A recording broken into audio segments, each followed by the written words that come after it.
بسم الله الرحمن الرحيم عن جابر رضي الله تعالى عنه قال سئل رسول الله صلى الله عليه وسلم عن النشرة فقال هو من عمل الشيطان رواه ابو داود۔ حضرت جابر بن عبداللہ رضی اللہ تعالیٰ عنہما کا بیان ہے کہ رسول اللہ صلی اللہ علیہ وسلم سے نشرہ کے متعلق دریافت کیا گیا۔ آپ صلی اللہ علیہ وسلم نے فرمایا یہ شیطانی عمل ہے۔ دوستو، نشرہ ایک نیا لفظ ہے۔ اس بات کو آپ سمجھ لیں کہ اس سے مراد وہ دم ہے جو زمانہ جاہلیت کے کلمات کے ذریعے سے کیا جاتا تھا، جن میں غیر اللہ سے مدد مانگی جاتی تھی، بتوں سے مدد مانگی جاتی تھی، یا ایسے الفاظ کا استعمال کیا جاتا تھا جو غیر معلوم المعنی ہے۔ تو اس کو نبی کریم صلی اللہ علیہ وسلم نے شیطان کا عمل قرار دیا، اور یہ بالکل ناجائز ہے، جیسا کہ ہم پچھلے کئی دنوں سے پڑھ رہے ہیں۔ یہاں ایک اور بات اس موضوع کو بھی ہم ساتھ میں بیان کر لیتے ہیں۔ نبی کریم صلی اللہ علیہ وسلم نے فرمایا من علق تمیمتا فقد اشرک، جس نے تعویذ لٹکایا پکی بات ہے کہ اس نے شرک کیا۔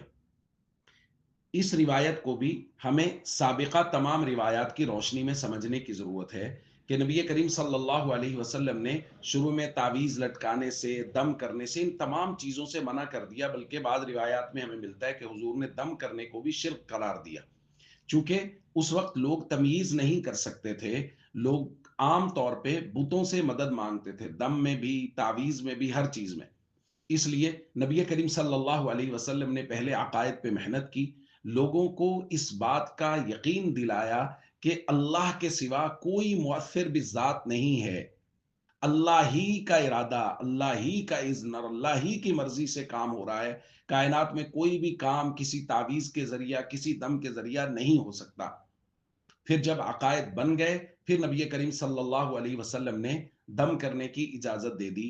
اور ایک صحابی کا عمل ہم نے پچھلے دنوں پڑھا، جس سے ہمیں یہ بھی معلوم ہو گیا کہ اگر قرآنی آیت یا احادیث سے منقول دعائیں کسی کاغذ وغیرہ پر لکھ کے ان کو گلے میں لٹکایا جائے تو اس کی بھی شرعاً اجازت معلوم ہوتی ہے۔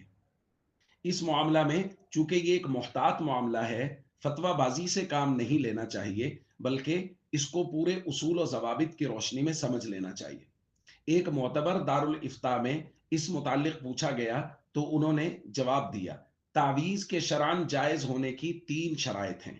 نمبر ایک، کسی جائز مقصد کے لیے ہو، ناجائز مقصد کے لیے ہرگز نہ ہو۔ نمبر دو، اس کو مؤثر بذات نہیں سمجھا جائے، بلکہ اللہ تعالیٰ کی ذات ہی کو مؤثر حقیقی سمجھا جائے۔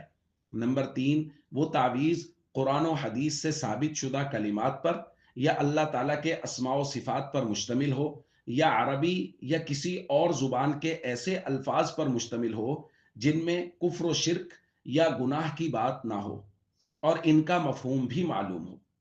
اگر مذکورہ شرائط نہ پائی جائیں تو پھر تعویذ کرنا اور پہننا شرعاً ناجائز ہوگا۔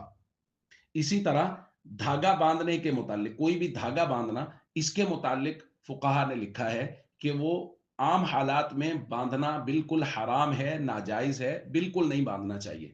اور اگر اس پر بھی کوئی دم وغیرہ کیا ہوا ہے پھر بھی اس کو نہیں باندھنا چاہیے، چونکہ اس سے تشبہ بالمشرکین لازم آتا ہے کہ عام طور پہ مشرک لوگ ہاتھوں پہ دھاگا وغیرہ باندھ کے پھر رہے ہوتے ہیں۔ یاد رکھیے، ہاتھ میں کوئی بھی دھاگا وغیرہ پہننا یہ تشبہ بالمشرکین کی وجہ سے بھی ناجائز ہے۔ لیکن کوئی ایسا تعویذ جس کے اندر قرآنی آیات یا احادیث سے منقول دعائیں لکھی ہوئی ہیں، اس کو پہننا شرعاً اس کی اجازت ہے، اور احادیث سے اور صحابہ کرام کے عمل سے اس کا جواز معلوم ہوتا ہے۔ السلام علیکم ورحمۃ اللہ وبرکاتہ۔